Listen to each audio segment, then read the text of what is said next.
Chapitre 12. La Réforme en France.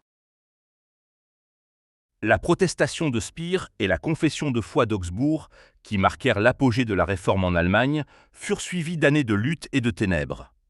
Affaibli par des divisions intestines et assailli par de puissants ennemis, le protestantisme semblait condamné à disparaître. Des milliers de ses enfants scellaient leur témoignage de leur sang. La guerre civile éclata. La cause protestante fut trahie par l'un de ses principaux adhérents. Les plus nobles d'entre les princes réformés tombèrent au pouvoir de Charles V et furent traînés de ville en ville. Mais au moment de ce triomphe apparent, l'empereur dut se déclarer vaincu. La proie qu'il croyait tenir lui échappa, et il se vit obligé de tolérer une doctrine dont la suppression avait été l'ambition de sa vie. Pour extirper l'hérésie, il avait joué son royaume, ses trésors, sa vie même. Il voyait maintenant ses armées en déroute, ses ressources épuisées, et plusieurs de ses royaumes à la veille de la révolte, tandis que la foi qu'il s'était efforcé de supprimer se répandait. Charles V avait combattu le Tout-Puissant. Dieu avait dit « Que la lumière soit !» et le monarque avait voulu conserver les ténèbres. Incapable de réaliser ses desseins, vieilli prématurément, usé par une lutte déjà longue, il abdiqua le trône et alla s'ensevelir dans un cloître. En Suisse, comme en Allemagne, la réforme connut de sombres jours. Plusieurs cantons avaient accepté la foi réformée, mais d'autres se cramponnaient avec une aveugle ténacité au credo de Rome. La persécution contre les partisans de la foi nouvelle aboutit à la guerre civile. Zwingli et plusieurs de ses collaborateurs tombèrent sur le champ de bataille de Cappel. Scolampada, terrassé par ces désastres, mourut peu après. Rome exultait et semblait sur le point de recouvrer tout ce qu'elle avait perdu. Mais celui dont les desseins sont éternels n'avait délaissé ni sa cause ni son peuple. De sa main devait sortir la délivrance. En d'autres pays, il suscitait des ouvriers pour faire triompher son œuvre. L'aurore de la Réforme commença à poindre en France, avant même que le nom de Luther fût connu. L'un des premiers à recevoir la lumière fut un vieillard, Lefebvre d'Étaples, papiste zélé, savant professeur de l'Université de Paris, que ses travaux sur la littérature ancienne avaient amené à sonder les Saintes Écritures, dont il introduisit l'étude parmi ses élèves. Invocateur enthousiaste des saints, Lefebvre avait entrepris d'écrire une histoire des martyrs basée sur les légendes de l'Église. Ce travail, qui exigeait bien des recherches, était déjà considérablement avancé, quand, pensant que les Écritures pourraient l'aider dans sa tâche, il en entreprit l'étude. Il trouva, en effet, des saints dans la Bible, mais bien différents de ceux du calendrier romain. Ébloui par le faisceau de lumière qu'il vit jaillir devant lui, il se détourna dès lors avec dégoût de la tâche qu'il s'était imposée. Se consacrant tout entier à la parole de Dieu, il ne tarda pas à enseigner les précieuses vérités qu'il y découvrait. En 1512, avant que Luther ou Zwingli eussent commencé leurs travaux de réforme, Lefebvre écrivait « C'est Dieu seul qui, par sa grâce et par la foi, justifie pour la vie éternelle. Échange ineffable, l'innocence est condamnée, et le coupable est absous. La bénédiction est maudite, et celui qui était maudit est béni. La vie meurt, et la mort reçoit la vie. La gloire est couverte de confusion, et celui qui était confus est couvert de gloire. » Tout en déclarant que la gloire du salut appartient à Dieu seul, il disait que le devoir de l'obéissance est la part de l'homme. Si tu es de l'Église du Christ, tu es du corps du Christ, et si tu es du corps du Christ, tu es rempli de la divinité, car la plénitude de la divinité habite en lui corporellement. Oh, si les hommes pouvaient comprendre ce privilège, comme ils se maintiendraient purs, chastes et saints, et comme ils estimeraient toute la gloire du monde une ignominie, en comparaison de cette gloire intérieure qui est cachée aux yeux de la chair. Parmi les élèves de Lefebvre, certains recueillirent ces paroles comme des trésors, et longtemps après la mort du maître, les firent entendre au monde. L'un d'eux était Guillaume Farel. Élevé par des parents pieux, il avait appris à se soumettre aveuglément aux enseignements de l'Église. Comme l'apôtre Paul, il eût pu dire « J'ai vécu pharisien, selon la secte la plus rigide de notre religion. » Romaniste fervent, il désirait ardemment détruire tout ce qui s'opposait à l'Église. Entendait-il parler contre le pape tant vénéré, il grinçait des dents comme un loup furieux, et il eût voulu que la foudre frappât le coupable en sorte qu'il en fût du tout abattu et ruiné. Inlassable dans le culte qu'il rendait aux saints, il faisait avec Lefebvre le tour des églises de Paris pour y adorer devant les autels et déposer des offrandes devant les reliques. Mais ces dévotions ne lui apportaient pas la paix de l'âme. Tous ses actes de piété et toutes ses pénitences ne parvenaient pas à le libérer de la conviction de son péché. La voix du réformateur qui annonçait le salut par grâce fut pour lui comme une voix céleste. L'innocent est condamné, et le criminel est acquitté. Seule la croix du Christ ouvre les portes du ciel et ferme les portes de l'enfer. Farel accepta joyeusement la vérité. Par une conversion comparable à celle de l'apôtre Paul, il passa de l'esclavage de la tradition à la liberté des enfants de Dieu.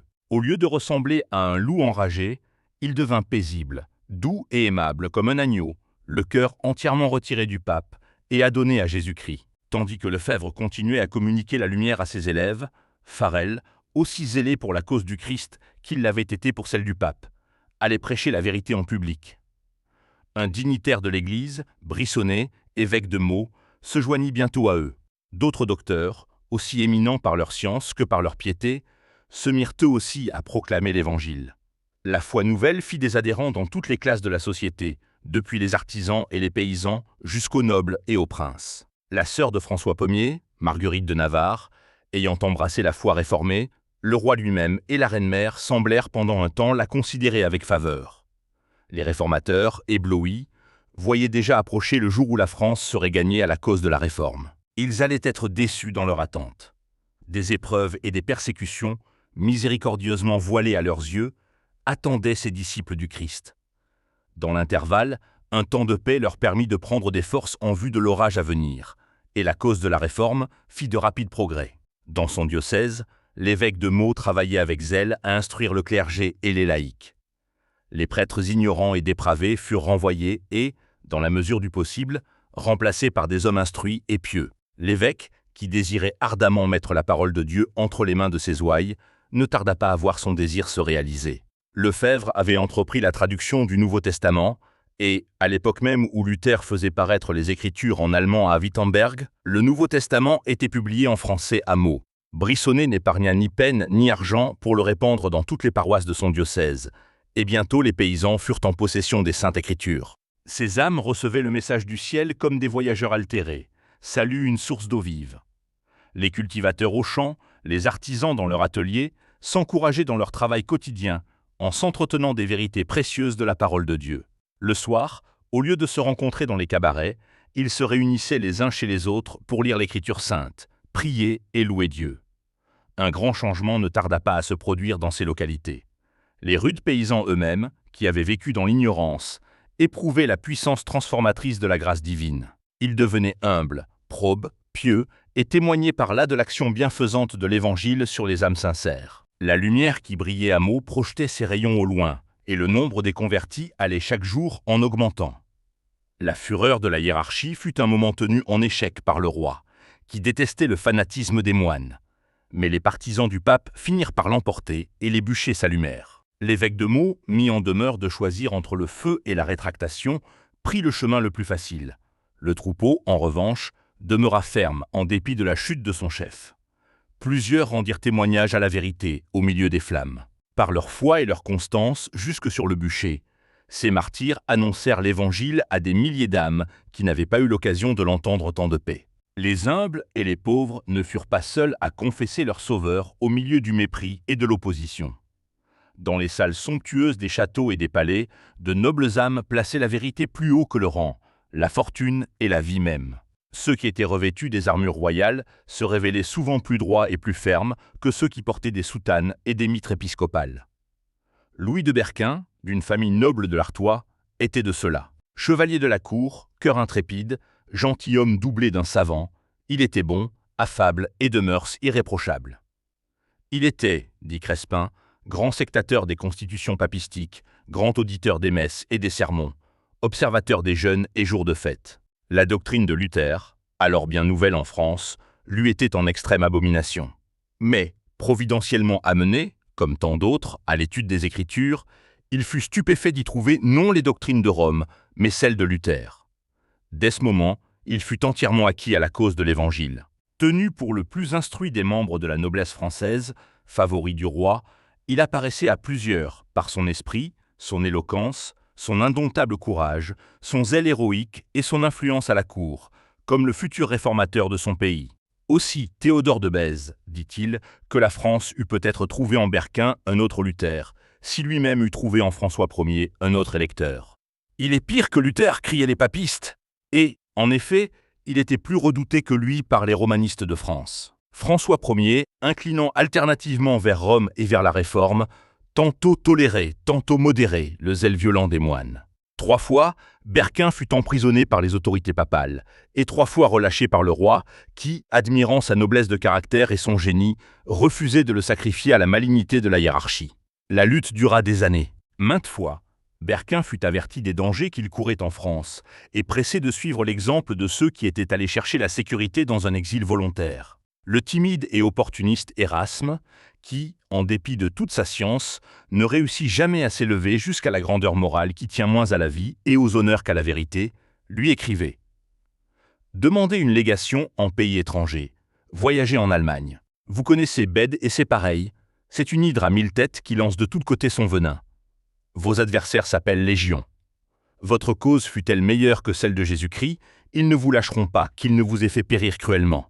Ne vous fiez pas trop à la protection du roi. Dans tous les cas, ne me compromettez pas avec la faculté de théologie. » Mais le zèle de Louis de Berquin augmentait avec le danger. Loin d'adopter la politique prudente que lui conseillait Erasme, il eut recours à des mesures plus hardies encore. Non seulement il prêchait la vérité, mais il attaquait l'erreur. L'accusation d'hérésie que les romanistes lançaient contre lui, il la retournait contre eux. Ses adversaires les plus actifs et les plus violents étaient les savants et les moines de la Sorbonne, faculté de théologie de l'Université de Paris, l'une des plus hautes autorités ecclésiastiques, non seulement de la ville, mais de la nation. Berquin tira des écrits de ses docteurs 12 propositions qu'il déclara publiquement contraires aux Écritures et par conséquent hérétiques, et il demanda au roi de se faire juge de la controverse. Le monarque, heureux de mettre à l'épreuve la puissance et la finesse des champions adverses, aussi bien que d'humilier l'orgueil et la morgue des moines, enjoignit aux romanistes de défendre leur cause par la parole de Dieu. Ces derniers savaient que cette arme ne les servirait guère. L'emprisonnement, la torture et le bûcher leur étaient plus familiers. Maintenant, les rôles étaient renversés, et ils se voyaient sur le point de tomber dans la fosse qu'ils avaient creusée à l'intention de Berquin.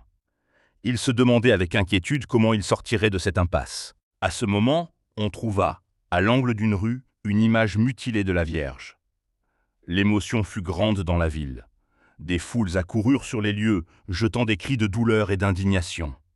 Le roi fut profondément affecté, et les moines ne manquèrent pas de tirer parti de cet incident. « Ce sont là les fruits des doctrines du chevalier !» s'écrièrent-ils. « Tout est sur le point de s'écrouler par cette conspiration luthérienne.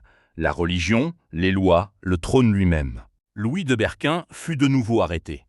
François Ier ayant quitté Paris pour Blois, les moines purent agir à leur guise.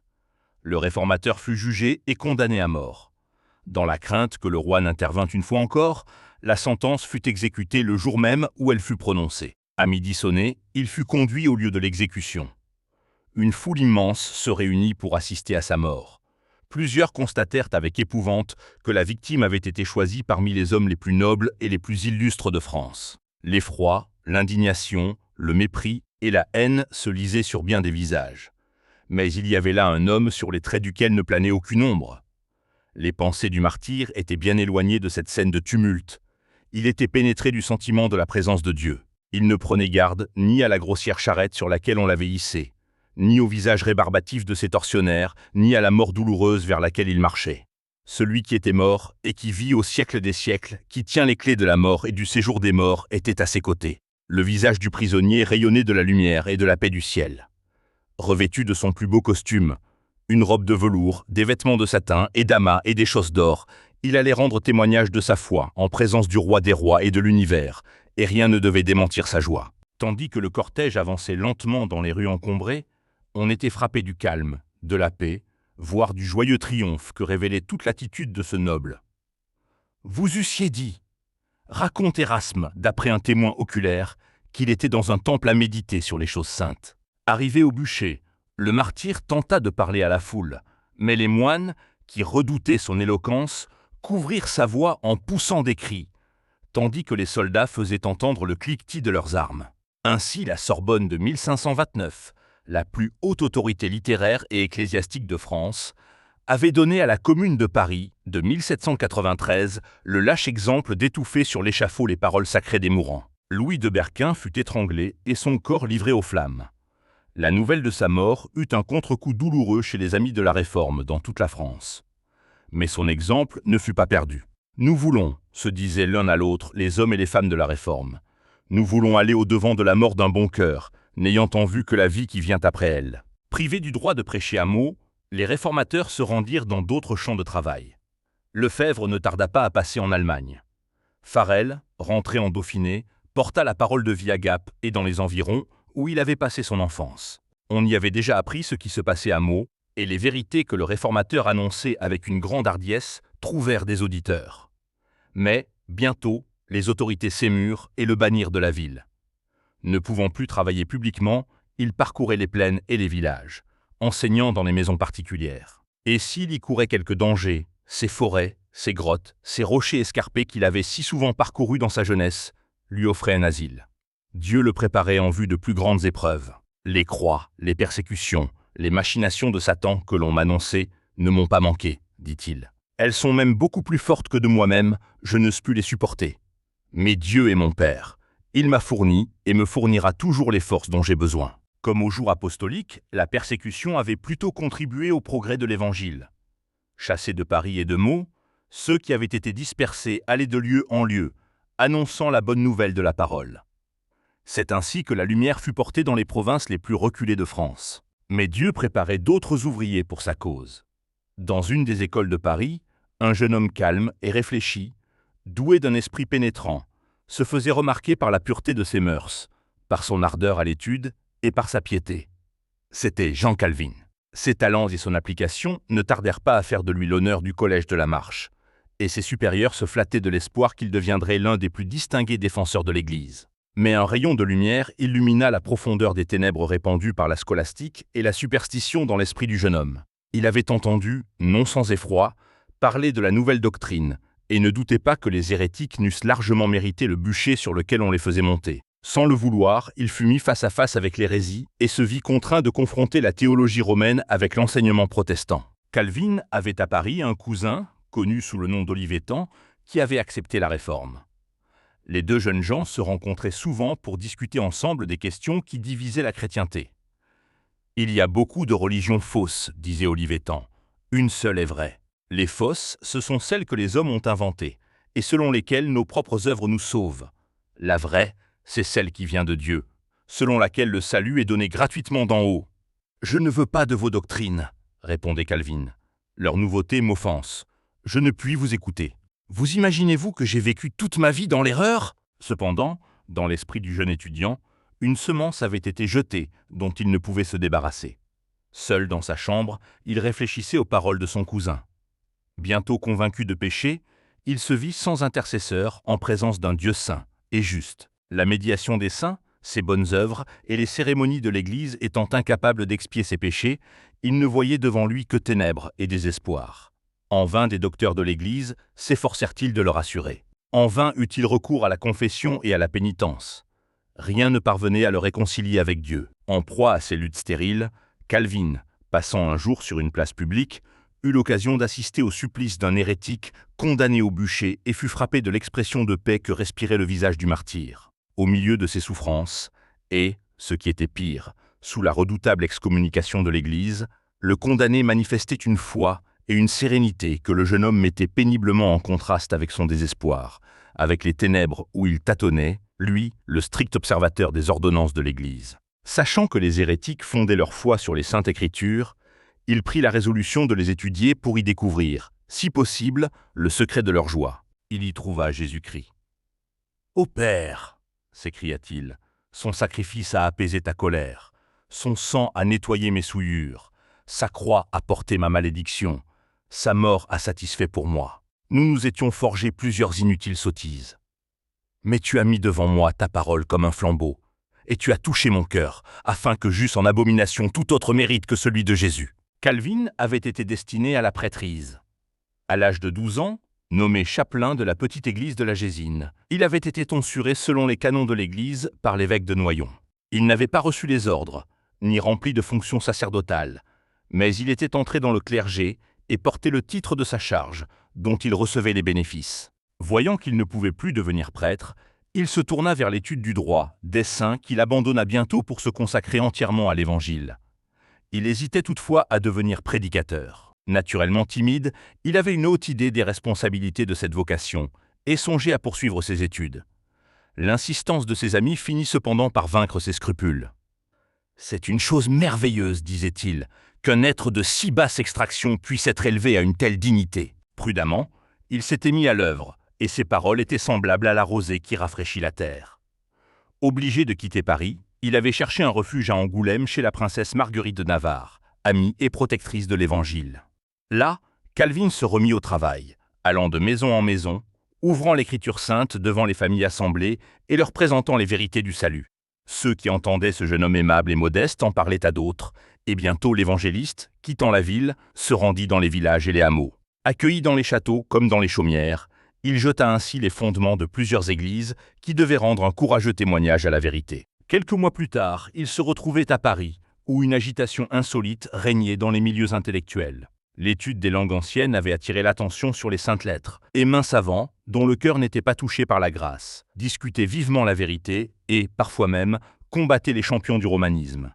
Bien que passé maître dans les controverses théologiques, Calvin avait une mission plus élevée que celle de ses bruyants dialecticiens.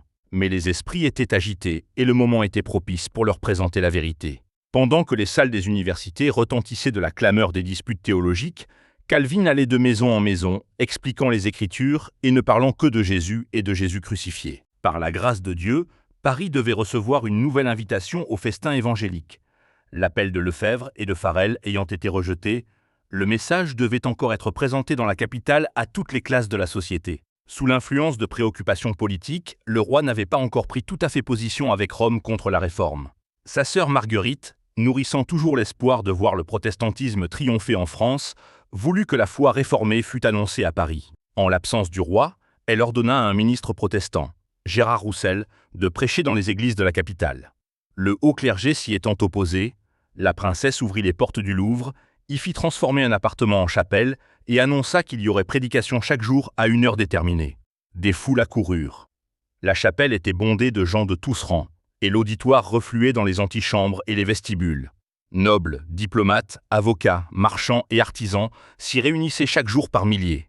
Loin d'interdire ces assemblées, le roi ordonna que 2 des églises de Paris leur fussent ouvertes. Jamais encore la ville n'avait été aussi remuée par la parole de Dieu.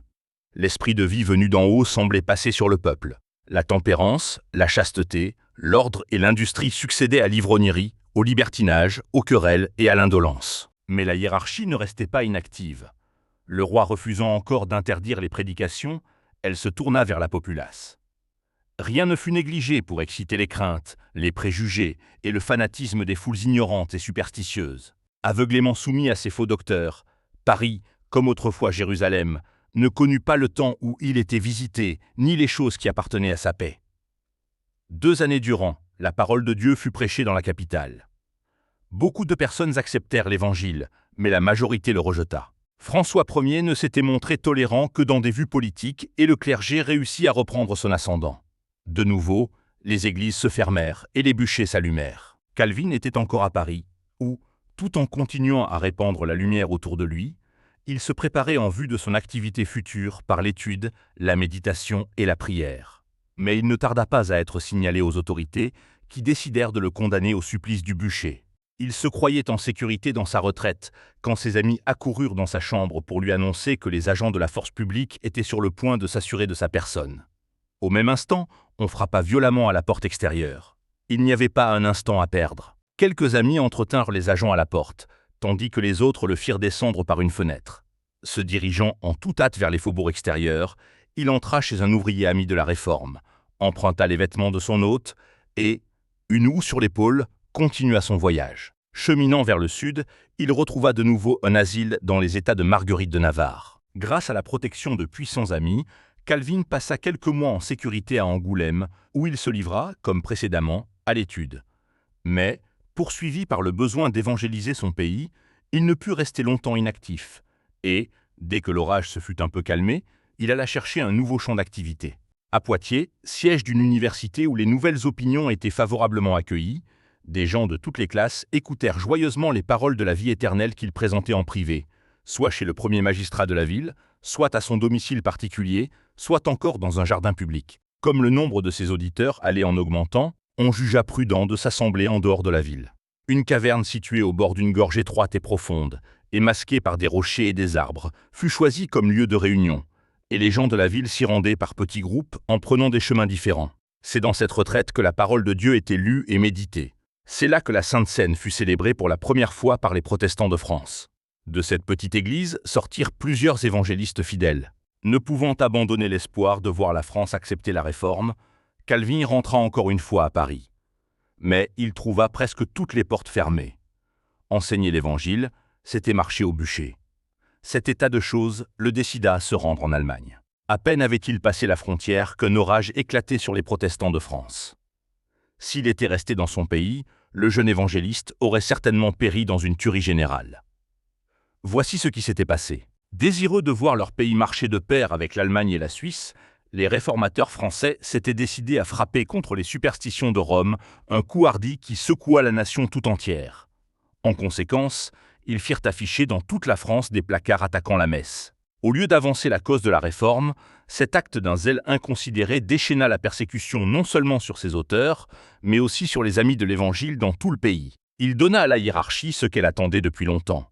Un prétexte pour demander l'extirpation des hérétiques, considérés comme dangereux pour la stabilité du trône et la paix de la nation. Une main secrète, celle d'un ami imprudent ou d'un ennemi perfide, ce mystère n'a jamais été éclairci, plaça l'une de ses affiches sur la porte de la chambre particulière du roi.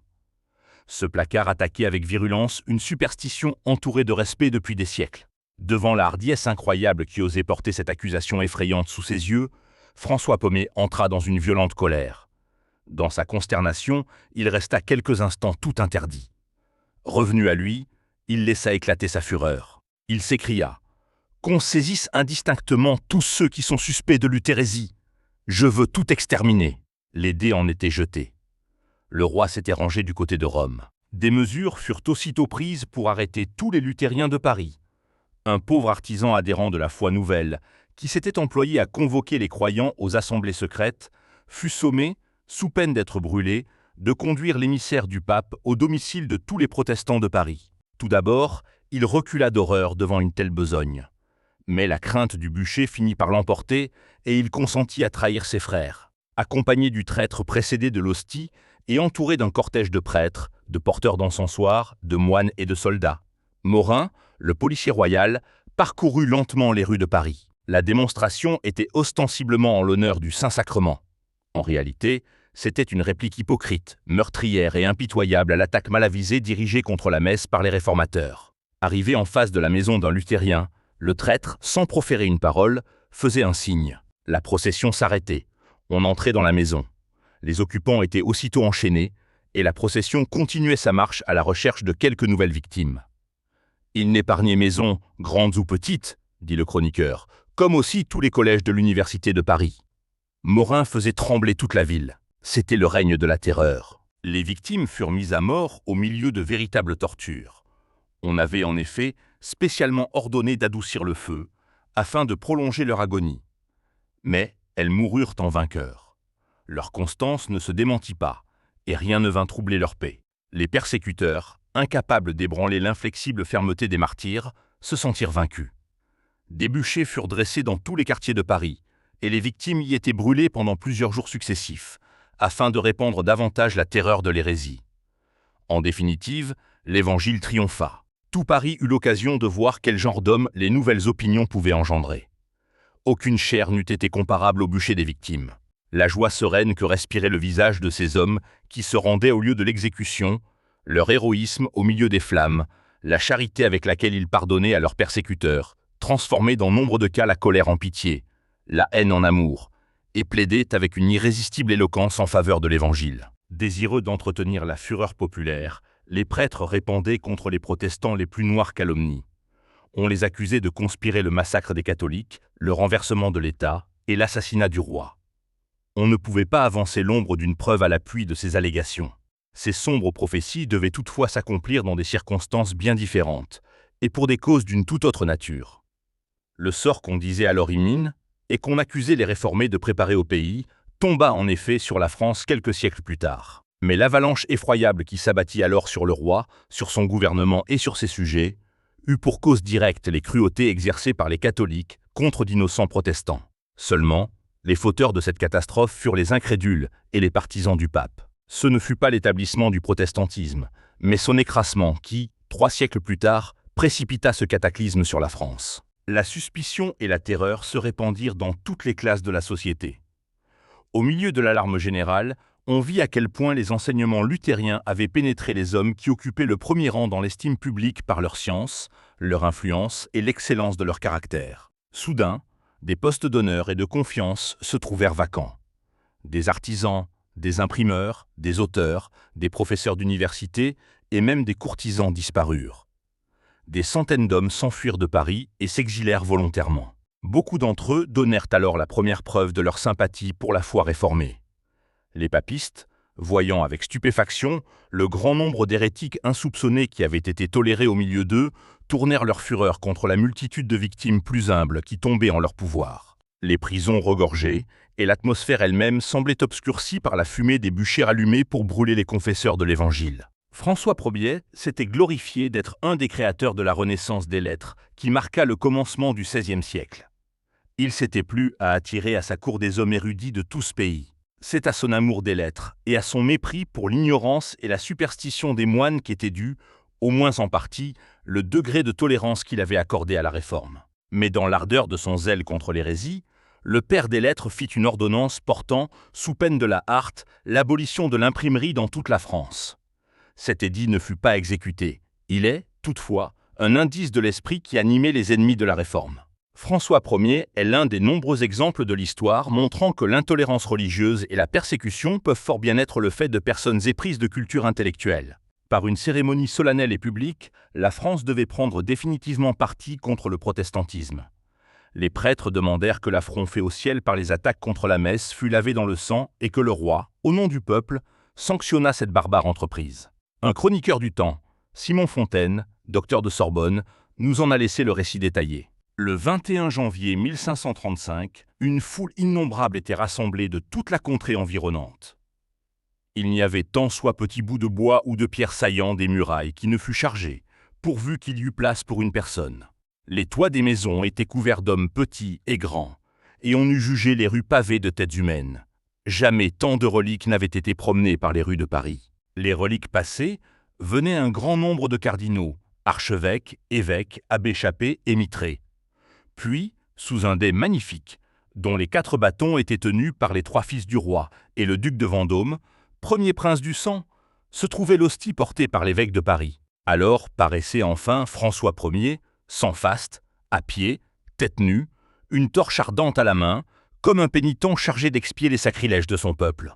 À chaque reposoir, il remettait sa torche au cardinal de Lorraine, joignait les mains et se prosternait, s'humiliant, non pour ses adultères, ses mensonges ou ses faux serments, il n'y pensait pas, mais pour l'audace de ceux qui ne voulaient pas la messe. Il était suivi de la reine, des princes et princesses, des ambassadeurs étrangers, de toute la cour, du chancelier de France, du conseil, du parlement en robes écarlates, de l'université, des autres compagnies de sa garde. Tous marchaient 2 à 2, donnant toutes les marques d'une piété extraordinaire.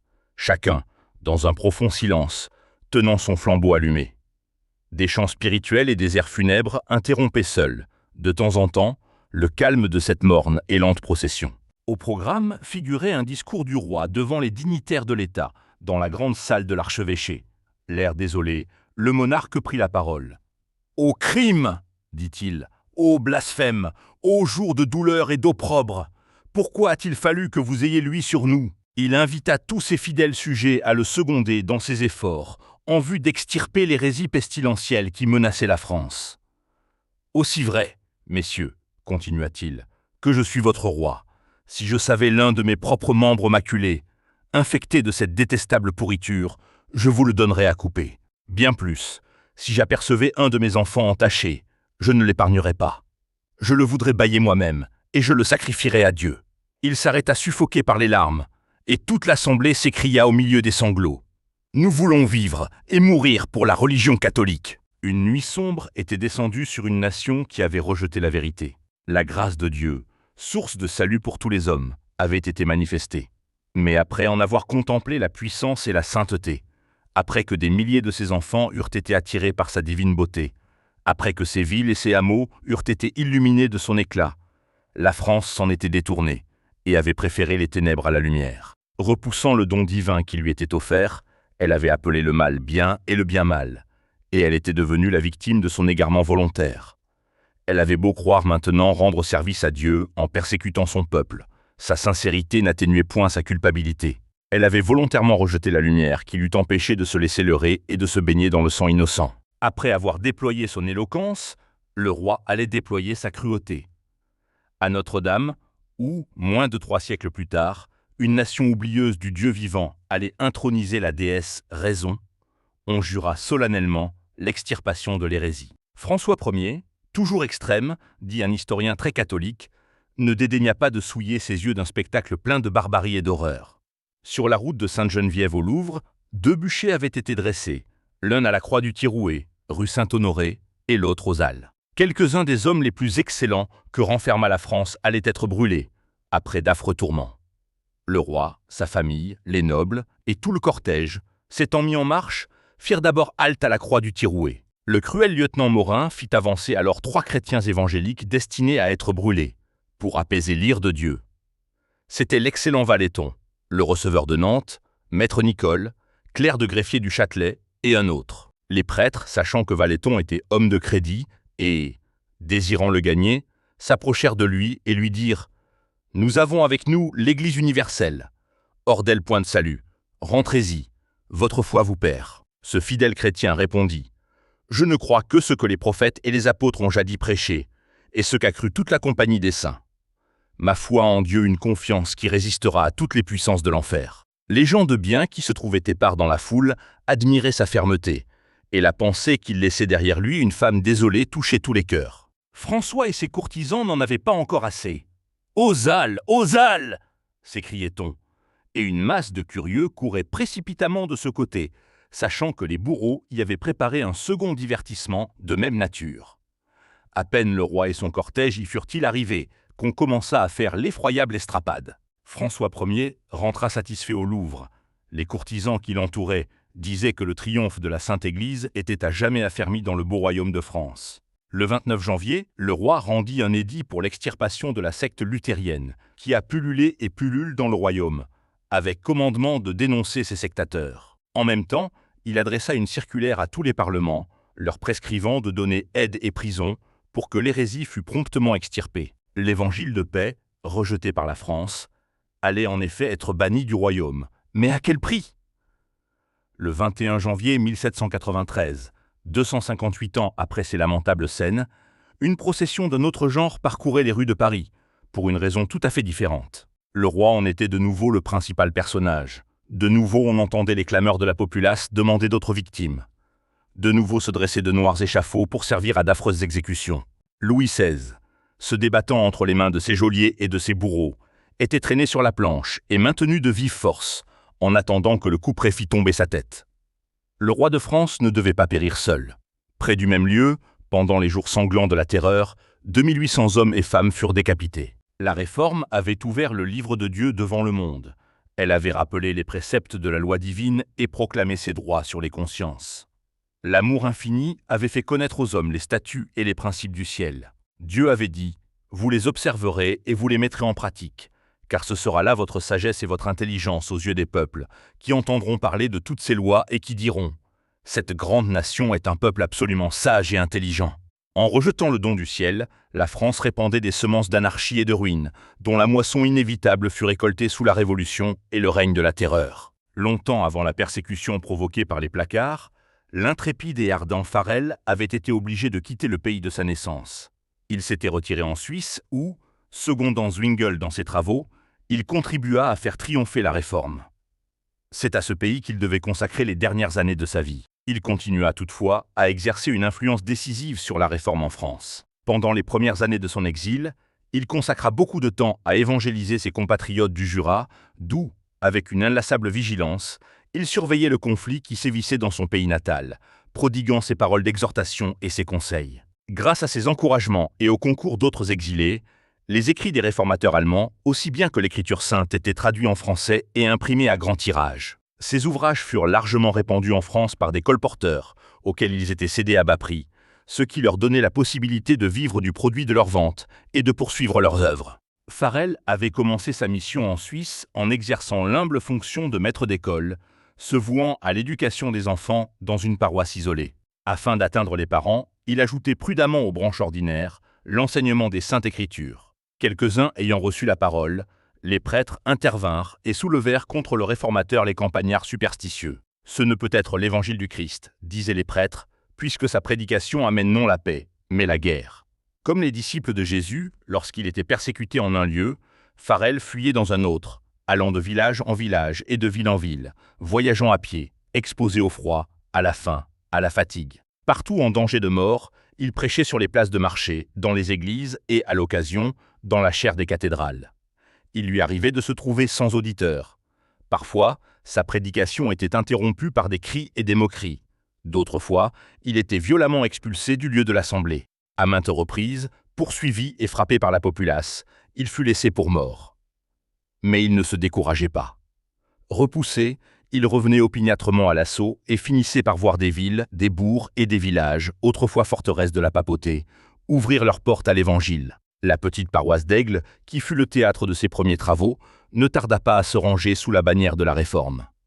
Les villes de Morat et de Neuchâtel, abandonnant aussi les rites du romanisme, enlevèrent les idoles de leurs églises. Depuis longtemps, Farel aspirait à planter l'étendard protestant à Genève.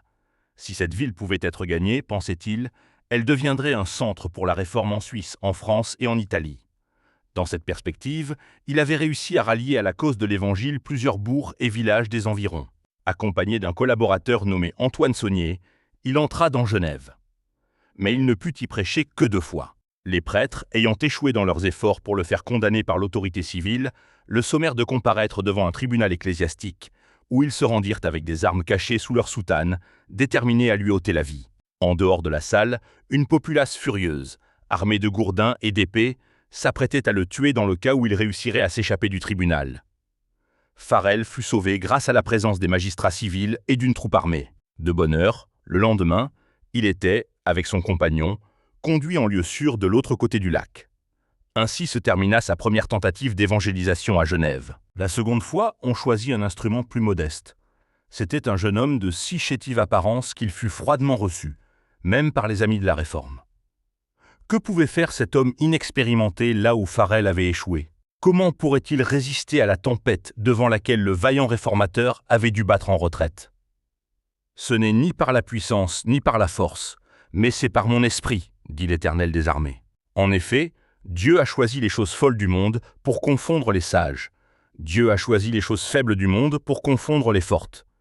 Car la folie de Dieu est plus sage que les hommes, et la faiblesse de Dieu est plus forte que les hommes. Froment, c'était le nom du jeune homme, se mit à l'œuvre comme maître d'école.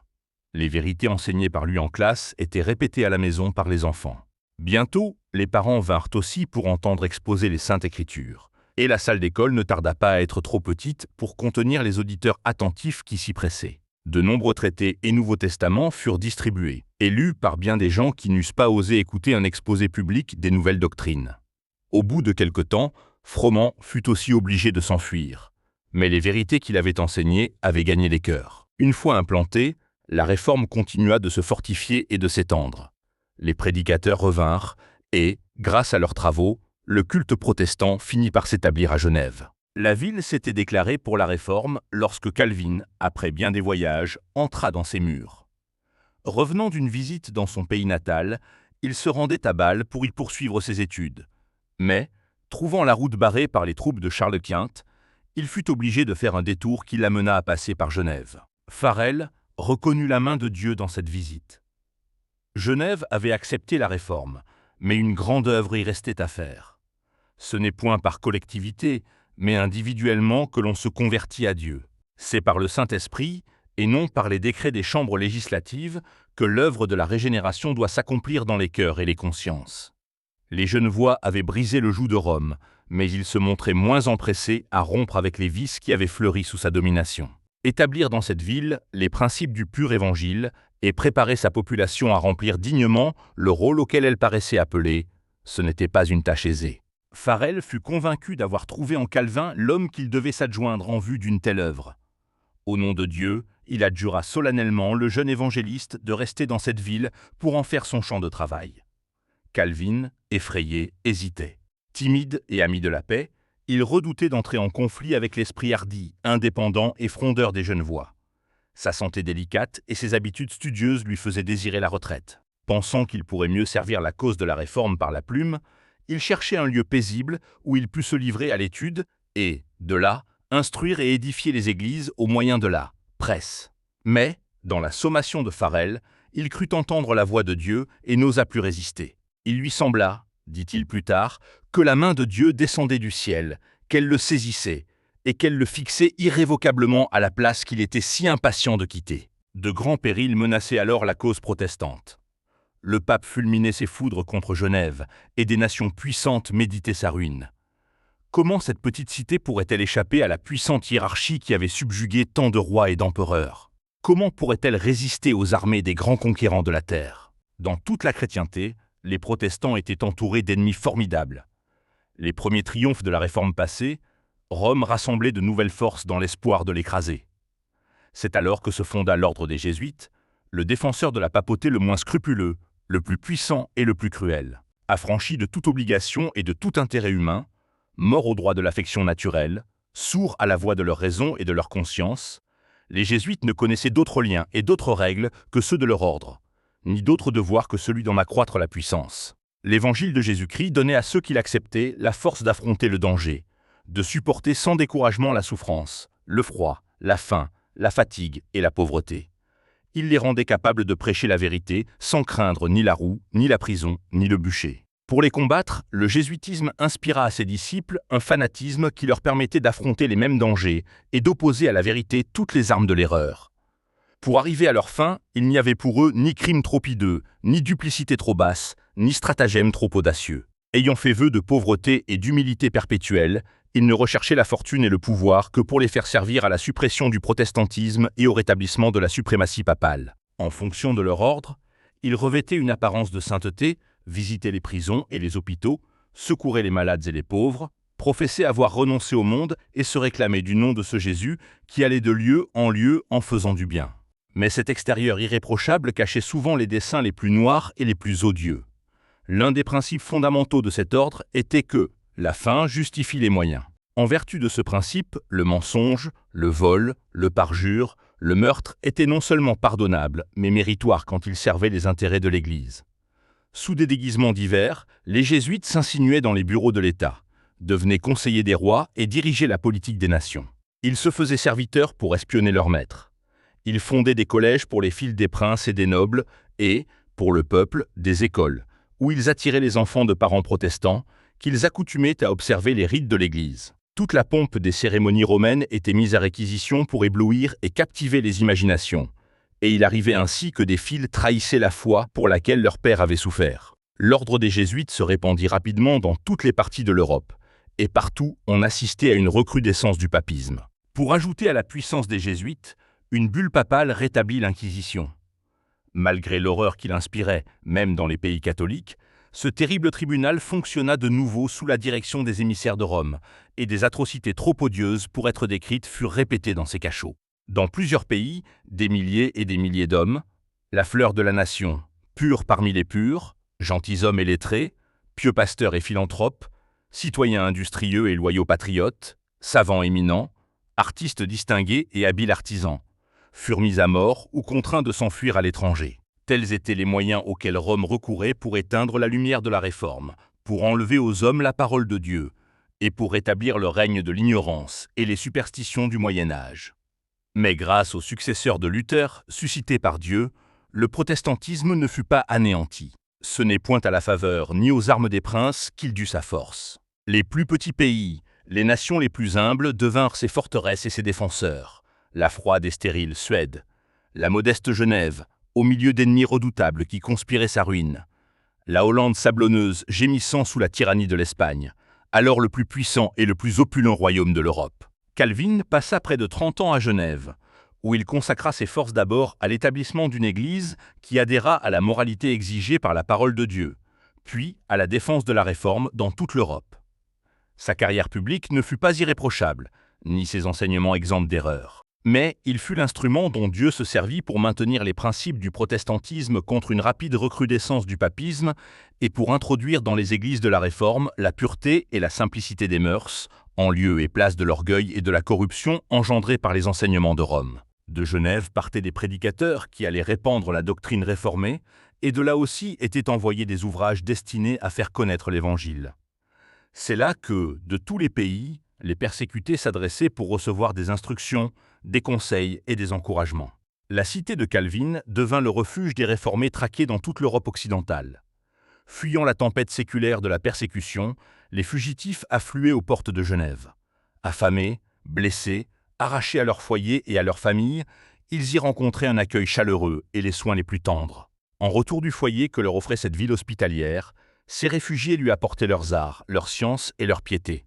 Plusieurs de ceux qui y avaient trouvé un asile en repartaient pour aller combattre la tyrannie de Rome dans leur patrie. Jean Knox, le brave réformateur de l'Écosse, nombre de puritains anglais, les protestants de Hollande et d'Espagne, comme les huguenots de France, emportaient de Genève le flambeau de la vérité, destiné à dissiper les ténèbres qui pesaient sur leur patrie.